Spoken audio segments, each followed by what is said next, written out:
Mamaï, bel bonsoir, bel bonjour. Bonjour et bonsoir à tout le monde et bienvenue sur la planète de l'intelligence collective. Alors sur cette planète-là, aujourd'hui nous accueillons le collectif du patrimoine vestimentaire martiniquais, donc avec Mélina Morose. Bel bonjour, bel bonjour tout le monde. Bonjour Mélina, Sabine Andrivon-Milton. Bel bonjour tout le monde. Et Monsieur Commun. Bel bonjour tout le monde. Très bien, merci beaucoup. Alors, vous êtes ici donc sur le plateau de Kifos Nous, le magazine de l'intelligence collective en action. Et si on vous a invité, c'est que vous avez réussi à réunir des forces, des compétences pour mettre en œuvre un projet magnifique qu'on a eu l'occasion de vivre, aussi de regarder. C'était entre le 23 et le 26 novembre, donc de l'année dernière, en 2023. C'était donc les journées, c'est quoi? Les journées de la tenue traditionnelle martiniquaise. Alors, très bien. Alors, avant de nous décrire un petit peu ce qui s'est passé, dites-nous un petit peu plus sur le collectif. Donc le collectif, c'est quoi? Ça sert à quoi? Ça répond à quels besoins? Quelles sont les missions du collectif? Alors, avant d'arriver, permettez-moi d'arriver donc, au collectif, on va expliquer la genèse quand même de notre rencontre, qui va expliquer pourquoi on a fait le collectif. Alors, tout a démarré un dimanche gras de 2023 où on a vu donc une journaliste, sur Martinique la Première, présenter son journal avec sa tenue traditionnelle. Elle était magnifique. Bien qu'à Caréto, elle était magnifique avec un port vraiment de... c'était très beau. Sauf que malheureusement, les réseaux se sont déchaînés parce qu'ils ont estimé que c'était pas normal, que la tenue traditionnelle n'est pas un costume de carnaval, qu'on n'aurait pas dû le mettre et qu'on aurait dû le mettre en d'autres périodes et non pas spécifiquement au carnaval. Et donc moi j'ai lu, parce que sur mon mur, j'avais trouvé ça très beau. Tu es très active, je suis active, je sais pas, je suis active. Et donc j'avais lancé justement, j'avais trouvé ça très beau et j'ai vu pas mal de commentaires. Et j'ai compris à travers ces commentaires qu'il y avait une volonté de vouloir porter cette tenue en dehors du carnaval. Alors j'ai dit, mais ok, pas de problème, ben on nous fait. Et j'ai lancé l'idée de faire une réunion et de rencontrer toutes les personnes qui ont envie de le faire. Et donc le 17 mars, nous avons eu notre première réunion donc, au Centre culturel de Châteauboeuf, donc, parce que tout de suite, Mélina aussi était concernée par la chose et a dit, ah oui, elle aussi, elle est partante. Et on a fait notre première réunion. Et on avait une trentaine de personnes, mais vraiment, monsieur tout le monde, des experts, des associations, des personnes qui avaient, on sentait cette envie-là, justement, de faire quelque chose ensemble, d'où la création du collectif. Voilà, c'est un petit peu pour pouvoir mettre... Ce collectif-là, il regroupe à la fois, comme tu l'as dit, donc, des individus, mais aussi des associations qui existent déjà et qui font la promotion du patrimoine. C'est ça? Oui, c'est exactement ça, Olivier, puisque nous avons, ne serait-ce que pour ma part, je suis dans 2 associations, en plus d'être au sein du collectif. Voilà. Donc du coup, j'ai rencontré de nombreux comparses qui viennent aussi de d'autres associations. Et quelles sont ces associations? Alors, je pourrais déjà citer la mienne avec l'association Recherche et Tradition, la ICTS, voilà, pour ma part. Il y a aussi le groupe Flamme Créole, il y a aussi pas mal de groupes, je ne les ai pas tous en tête, mais sur Ducos ou sur le Lamentin, Cadence Créole pour une autre de nos comparses. Et il y a beaucoup d'associations qui sont derrière nous. Voilà. D'ailleurs, nous les saluons ce matin. D'accord, très bien, merci. Alors, qu'est-ce qui s'est passé pour ceux qui n'étaient pas en Martinique, qui ne se souviennent pas, entre le 23 et le 26 novembre en Martinique? Alors, entre le 23 et le 26, il faut déjà souligner qu'il y a eu un grand rassemblement. Au-delà des événements en soi chaque jour, c'est mettre en avant que la population martiniquaise s'est vraiment mobilisée du 23 au 26. Et ça s'appelait donc les journées de la tenue traditionnelle martiniquaise. C'est ça la beauté de la chose, comme disait Sabine, on est un collectif, donc il y a plusieurs individus, des associations de tous bords, et on a réussi, en tout cas ce challenge, à mobiliser la population qui est venue en masse, donc déjà dans les écoles à partir du 23, donc ils ont suivi le mot d'ordre, on va dire. Et puis ensuite, la ville de Lamentin nous a accueillis pour la conférence avec Emmanuel Dalila Daniel, et puis qui s'est aussi ouverte par un défilé. donc animé par les membres du collectif et puis guidé par Eddy, puisque c'est aussi le spécialiste dans le collectif. Oui, on va y venir. Voilà. Oui. Et puis ensuite, on a eu la grande parade à la ville de Fort-de-France qui a aussi été partenaire. Et donc, c'était vraiment magique, magnifique. Et on en discutait tout à l'heure là, l'exemple du nombre de personnes, on était par exemple, je me rappelle que j'étais devant la cathédrale, parce que j'étais en tête du défilé. Ça se passait le samedi matin. Ça se passait le samedi à la ville de Fort-de-France. Oui. Donc on est parti des jardins du théâtre. On a quelques images qui défilent. Ah bon, génial. Et je me rappelle qu'on était, j'étais devant la cathédrale avec Sabine et les autres. Et on me disait stop, ralentis, parce que les autres sont toujours à côté du marché. Du marché, aux épices, etc. Donc c'est pour dire le nombre qu'il y avait d'associations, de personnes à titre individuel, de ballets, de gens aussi dans la rue qui s'arrêtaient, il y avait des touristes. C'était vraiment magique. Et puis, donc c'est pour ça que j'ai commencé en disant que c'est vraiment une mobilisation collective. Et puis le dimanche, avec dans les messes, dans les confessions, les offices religieux, qui ont joué le jeu également, et parmi lesquels on a passé l'information. Et voilà, jusqu'à présent, ils sont toujours intéressés, puisqu'on a toujours des échos jusqu'à aujourd'hui. Donc voilà, Sabine est beaucoup en lien avec eux. Oui. Donc on doit bientôt d'ailleurs se voir pour une autre rencontre. Et je pense qu'on aura de nouvelles actions, de nouvelles choses à mettre en place. D'accord, très bien. Alors, vous avez évoqué donc Eddy Comin, qui donc une des forces que vous avez mobilisées, c'est l'expertise de personnes ressources en matière de tenue traditionnelle. Et Eddy Comin, c'est un puits de connaissances visiblement en matière de tenue traditionnelle. Alors, dites-nous un petit peu plus ce que vous faites, ce que vous êtes. Alors, déjà, ce que je suis, un costumier, on va dire, mais bon, vraiment... Alors, c'est quoi un costumier? Que fait un costumier? Que fait un costumier? Alors, déjà, on va dire qu'il coud. D'accord. Il coud, mais il fait vraiment des choses assez précises. Assez précises, puisque moi, à mon niveau, je me suis vraiment spécialisé dans tout ce qui est 18e et 19e, début 20e. Voilà. Et que, donc, du coup, ça aide au niveau du théâtre, ça aide au niveau des groupes de danse. Voilà, puisque c'est plutôt, on va dire, ma clientèle. Et voilà, donc ça aide, mine de rien, à se remettre à comment les gens étaient autrefois.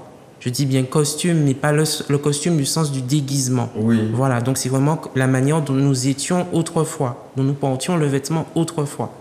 Voilà. Et cette passion-là, elle est née d'où? Elle a été transmise? Alors, on va dire que oui, elle a été transmise, puisque ce n'est pas du tout ma base normale, puisque j'ai une formation de comptable et de juriste. Ah oui. Donc, je suis vraiment à l'opposé de tout cela.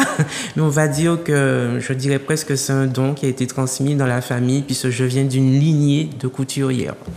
D'accord, très bien. Alors vous savez qu'ici, on essaie de faire un inventaire des forces, des ressources qui permettent justement d'avoir ce type de succès collectif-là. Donc je note bien sûr l'expertise, mais je note aussi la transmission et puis la passion aussi d'Eddy pour cette chose-là. Et puis, comme je vous connais aussi, Mélina et Sabine, ce que moi aussi j'ai pu noter de l'extérieur, je n'ai pas assisté à vos réunions, mais comme je sais que vous êtes des experts en matière de communication digitale, je pense que ça vous a aussi aidé à mobiliser et à créer justement cet élan-là qu'on a connu pendant ces 3 jours-là. Tout à fait. C'est vrai qu'on a utilisé donc, tous les réseaux sociaux possibles. On a même créé notre page Facebook, les pages Insta, pour pouvoir toucher un maximum de public. Mais moi, ce que je retiens, c'est plutôt le fait qu'on a réussi à toucher des milliers de Martiniquais, de tous bords, et surtout des jeunes, même les petits. On a reçu des photos d'enfants à la crèche que les parents ont joué le jeu, quoi. Oui, à la crèche, on a reçu des enfants, des bébés qui avaient leur madrasse. Moi, je trouve ça extraordinaire que les gens aient pris conscience. Et moi, j'ai eu l'impression que c'était une attente. Que les gens attendaient justement que l'étincelle soit allumée pour pouvoir entrer dedans et puis vivre la chose. Parce qu'au-delà de porter cette tenue, il y a toute une magie. Toute une magie, parce que ne serait-ce que les petites filles, quand elles avaient la tenue traditionnelle, on sentait que tout de suite, cette tenue-là leur donnait une prestance, comme on dit. Un comment. Donc les gens étaient... Voilà, c'était magnifique. Sincèrement, jusqu'à présent, comme disait Mélina, on rencontre des gens dans la rue qui nous disent « Madame, merci, parce que ça m'a permis de je me suis trouvée belle. Des femmes nous ont dit elles se sont trouvées belles, que le costume est très beau et que dorénavant, enfin que la tenue est très belle et que dorénavant elles vont le mettre un peu plus souvent. Et pour compléter, c'est vrai qu'on a utilisé les outils de communication. On a fait comme on pouvait, hein, en tout cas les réseaux. Et puis on a eu aussi de l'aide des membres du collectif, mais aussi extérieurs. Bon, par exemple, le logo du collectif a été conçu par quelqu'un qui a mobilisé ses compétences et son travail. Je le remercie, il s'appelle Daniel, je ne vais pas dire son nom, mais merci Daniel. Et il a pu faire le logo. Donc c'est vrai qu'il y a des membres dans le collectif, mais il y a tous ceux qui gravitent. Et puis pour parler aussi, pour revenir sur Eddy, il faut aussi souligner le puits de connaissances qu'il représente, avec d'autres membres aussi dans le collectif, qui ont permis aussi de mettre en place des capsules pédagogiques qu'on a diffusées sur les réseaux. Donc Eddy est quand même allé chez lui, donc il a quand même mobilisé aussi son matériel, filmé, cadré, on a fait de nous, tout c'était nous quoi en fait. Voilà. Donc il faut être aussi tolérant sur le travail fait, hein, parce que c'est nous-mêmes. Et on a créé les capsules, il a essayé de recréer une ambiance d'antan, d'avant, de montrer quand c'était porter la tenue, les enfants. Et comme ça, chaque semaine, toujours la réflexion au niveau de la com, on s'est dit, on va pas mettre tout d'un coup, on va mettre chaque semaine. Donc, il y a une réflexion. On n'a pas fait ça comme ça, quoi. On s'est vraiment mobilisé, on a réfléchi en termes de com. Lui, il a fait, chacun avait ses tâches, en fait. Donc, c'est une vraie organisation interne et je pense que c'est vraiment, comme disait Sabine, l'amour de diffuser qui nous a motivés sans rien. On est parti de rien. Oui, ce que je trouve aussi formidable, c'est que vous avez pu à la fois donc, associer des individus, des associations, mais aussi des institutions. C'est ça. Qui, le jour J, donc pendant les journées du patrimoine, ont joué le jeu, les écoles, mais il y a aussi des entreprises, je crois. Il y a public, privé. Voilà, j'ai vu. Alors, pour dire aussi aux téléspectateurs qu'il y a une page Facebook qui s'appelle Les Journées de la tenue traditionnelle martiniquaise. Donc là, et là, vous allez voir, donc j'ai vu par exemple le parc naturel régional qui a fait une vidéo au Fort Taranton. C'est ça. C'est ce qui était. On a fait notre bilan en décembre et tous nous étions à l'unanimité. On était agréablement surpris de tout l'élan, quoi. Vraiment, les institutions publiques, dans les écoles, il y a eu des défilés dans les lycées professionnels du Marin où les enfants ont participé, des tenues, on va dire traditionnelles. Ils ont aussi un peu innové dedans. Donc, il y a une réflexion. Il y a des institutions privées, publiques, et puis ils nous envoyaient. Donc, c'était vraiment extraordinaire, vraiment. Hein? Extraordinaire. Vraiment. Oui, vu de l'extérieur, c'est vraiment l'impression qu'on a eue. Et souvent, nous, dans notre culture, on a des paroles populaires qui nous découragent d'entreprendre collectivement. Hein? Donc, complot nègre, c'est complot chien. Voilà. Et là, c'est Grendy après sac. C'est un mec à la voilà, c'était ça. Dès qu'elle avait un Fidji. Exactement. Non, mais c'est exactement ça. En plus, ce qui est intéressant, c'est que dans le collectif, on s'écoute. Voilà, c'est ça. On s'écoute et on arrive à discuter. Même quand il y a des divergences, on discute. Comment vous prenez les décisions? Comment vous prenez justement les décisions? Comment vous tranchez les désaccords? Je suis porte-parole, donc j'essaie d'aiguiller avec le tact que j'ai quand même.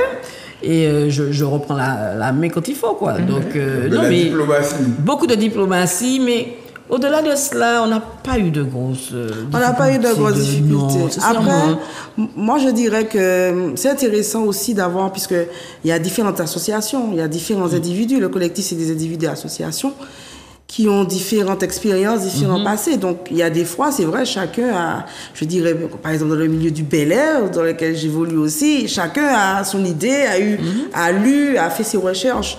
Donc, dans le collectif, il y a différents passés. Et c'est bien de confronter, c'est bien de voir, de discuter. On arrive toujours, en tout cas, on a réussi à produire du 23 au 26 et on est déjà sur une autre date en 2024. Voilà. Donc, on avance. On va évoquer l'avenir puisque vous n'allez pas en rester là, n'est-ce pas?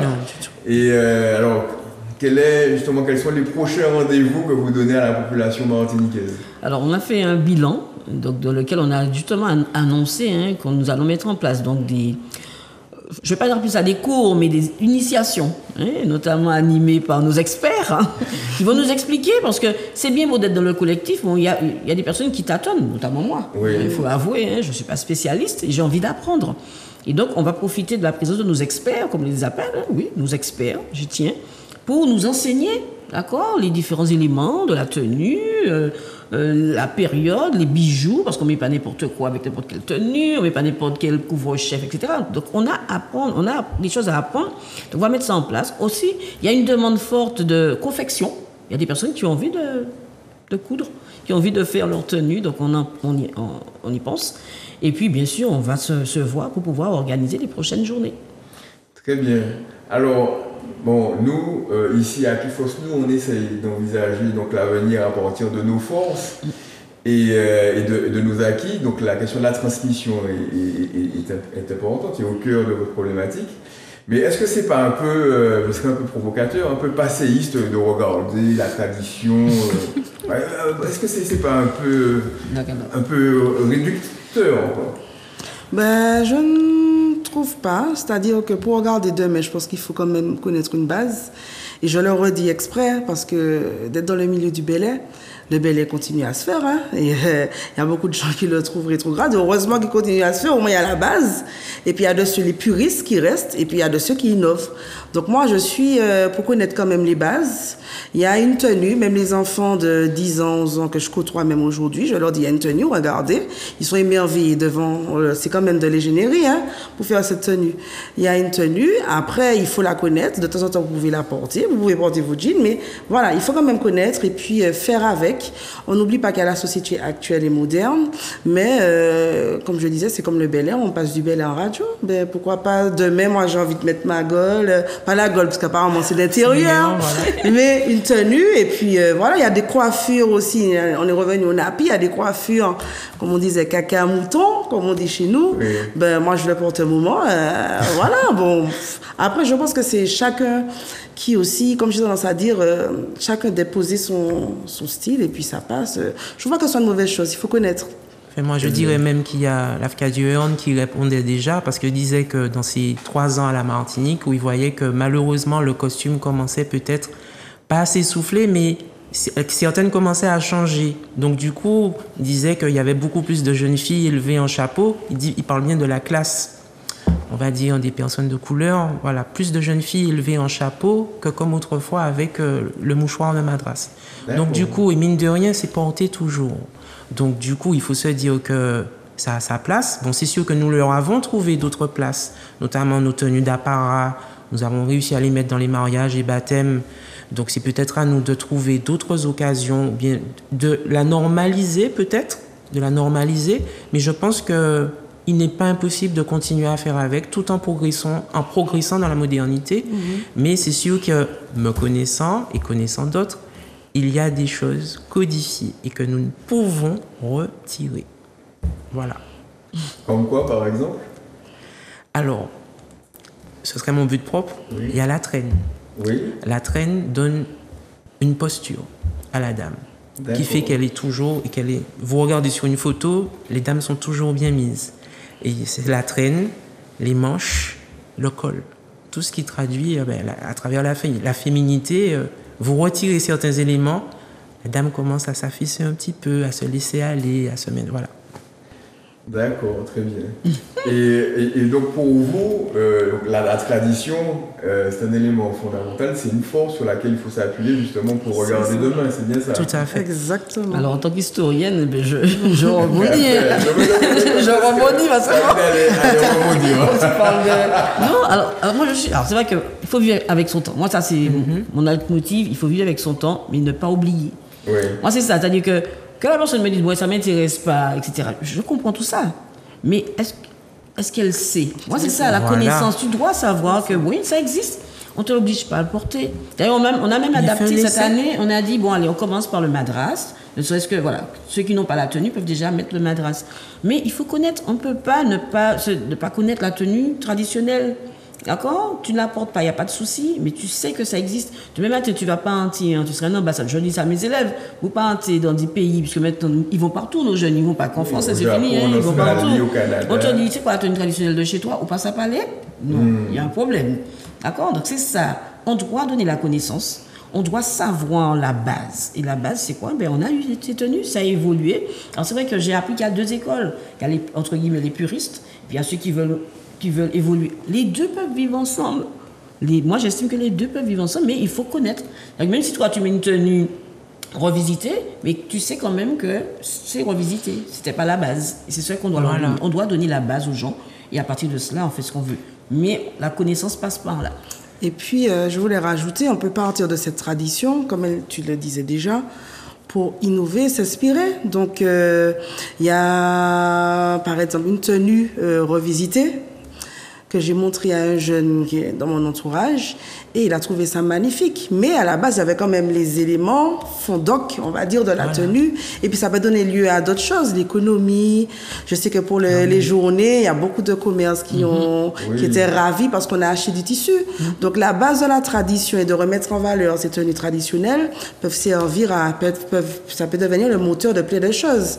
Tant inspirer les gens, te revenir sur les bases pour pouvoir construire après autre chose. Mais nécessairement, il faut revenir à cette base. On ne peut pas créer sans connaître le fond doc. D'accord. Bon, je ferme la parenthèse de la provocation et puis je continue à l'avenir. Donc, en 2024, il y aura des espaces de transmission. Qu'est-ce qu'il y aura encore en 2024 ? Comme je t'ai dit, on va apprendre à coudre, on va apprendre les différents éléments, les codes de la tenue, ça c'est important. Mais aussi on va... Il y a de nouvelles journées qui sont prévues ? Oui, tout à fait. On a déjà nos dates du 20 au 24. Nous espérons que ça soit un événement annuel. Au 24 novembre, on attend la population martiniquaise. Oui. Alors pourquoi on a juste ajouté une journée parce qu'on va englober donc, les centres de loisirs. Qui, eux aussi, donc nous ont fait la demande, parce que c'était le mercredi. Donc, on a une journée de plus, mais en plus, nous, ce qu'on veut, c'est que ces journées-là, ça entre dans le calendrier martiniquais. Que ça devienne quelque chose de pérenne et qu'on puisse, chaque année, on sait que, mais ça, c'est... Une récurrence. Donc ça, on travaille pour ça et les institutions nous suivent. Alors, permets-moi quand même de souligner un point qui m'est... auquel je tiens, c'est le fait que cette première édition a été faite sans subvention. Ça a été fait. En autofinancement. On a fait sans subvention. On a eu le soutien de la ville de Fort-de-France et du Lamentin pour avoir du apport technique, mais on a fait quelque chose sans subvention. Comme quoi, on n'a pas extraordinaire d'argent pour pouvoir initier quelque chose. C'est-à-dire que la bonne volonté, la volonté à payer. Le réseau. Entre nous-mêmes, on a quand même mis quelqu'un entre nous, d'accord ? Mais ça a été suffisant pour pouvoir faire cette première. Et on y tient parce que ça nous a permis de faire un petit peu ce qu'on voulait depuis le départ. C'est important de le souligner. Oui. Donc malgré le soutien de la ville de Fort-de-France, du centre culturel de Châteauboeuf, de la mairie du Lamentin pour la conférence. Vous avez pu quand même vous-même mobiliser en fait, l'énergie, la passion, l'engagement, l'expertise, la connaissance des réseaux sociaux et puis la conviction que vous faites quelque chose d'utile. Et on veut montrer ça. On veut montrer ça à la population martiniquaise. D'ailleurs, je l'ai utilisé justement avec mes élèves pour leur dire de ne pas se mettre des barrières. D'accord ? Quand ils ont envie de faire un projet, de ne pas, alors, comme le disait Emmanuel, de ne pas voir petit non plus. Donc de ne pas voir petit et d'y aller, et ça nous a motivés, et on est très fiers. Je pense aussi que les gens étaient convaincus de la démarche. Les personnes qui ont accepté de nous aider, même j'ai pris l'exemple du logo ou autre, en tout cas dans mon réseau, j'ai pas eu à insister beaucoup. Je lui ai expliqué la démarche et elle a dit oui tout de suite. Donc je pense que c'était une initiative qui plaisait aussi, et puis le fait que ça vienne, qu'elle soit populaire, je pense aussi ça, les gens ont voulu mettre la main. Parce que le Martinique s'en est quand même accaparé. Du moment où on a passé l'appel, il ne faut pas oublier, on est vraiment passé par les zones, et le bouche à oreille. Et je vous dis, quand moi j'ai été faire des courses à Carrefour et voir, je me dis, aïe, les gens ont sorti leurs vêtements pour faire leurs courses. C'est-à-dire que les gens n'ont pas regardé, ils ont, derrière leur caddie, j'ai vu des dames avec leur chaudière, leur tête à 2 bouts, 3 bouts, et c'était formidable, quoi. Mais à un moment, on n'était plus à Carrefour. Oui, tout à fait. Et tout ça pour vous dire, Martinique, nous pas obligés à attendre sous les élus, sous les actes pour nous initier un bail. Alors après, nous avons besoin des élus, nous avons besoin de l'État pour... vous voyez, la pluie d'ouvert, mais on peut déjà impulser nous-mêmes, justement, avec notre réseau, notre passion, dès lors que les choses ont du sens, qu'elles répondent à un besoin. Eh bien, vous êtes bien tombé dans cette réunion-là, dans ce plateau-là, je dirais, dans l'émission Kifos-nous, qui est justement une émission qui vise à valoriser les initiatives, qu'elles soient citoyennes ou institutionnelles, Et ce que moi j'ai noté, c'est que vous avez réussi déjà à mailler un petit peu l'individuel, l'associatif, aussi l'institutionnel au niveau logistique. Et donc moi je vous souhaite une longue route pour cette année 2024. Donc continuez à nous faire plaisir, continuez à répondre à nos besoins. Et puis un grand merci aussi à Bianca Carreto qui a créé le tout à fait. Et pour ça, donc merci beaucoup. Et puis très chers téléspectateurs, en parlant d'intelligence collective, je vous invite à un rendez-vous d'intelligence collective. Ce sera le vendredi 26 janvier à la bibliothèque Schellcher à 18h30. Donc venez, on parlera justement du concept Kifos-nous et on mettra en œuvre justement donc des modalités de réflexion et d'action collective. Donc le rendez-vous c'est à la bibliothèque Schellcher vendredi, c'est ce vendredi-là. Le 26 janvier à 18h30, c'est gratuit, c'est ouvert, donc on vous attend nombreux là. Donc, mesdames et messieurs du collectif du patrimoine vestimentaire martiniquais, merci beaucoup et à très bientôt. Merci à vous. Un petit coucou aux autres quand même. Oui. Voilà, à tous ceux qui sont derrière nous, à toute l'équipe. Voilà. Et puis restez connectés parce qu'il y aura peut-être aussi d'autres actions puisqu'on se voit régulièrement. Voilà. Très bien. Merci beaucoup. Merci. À bientôt. Merci, au revoir. Au revoir.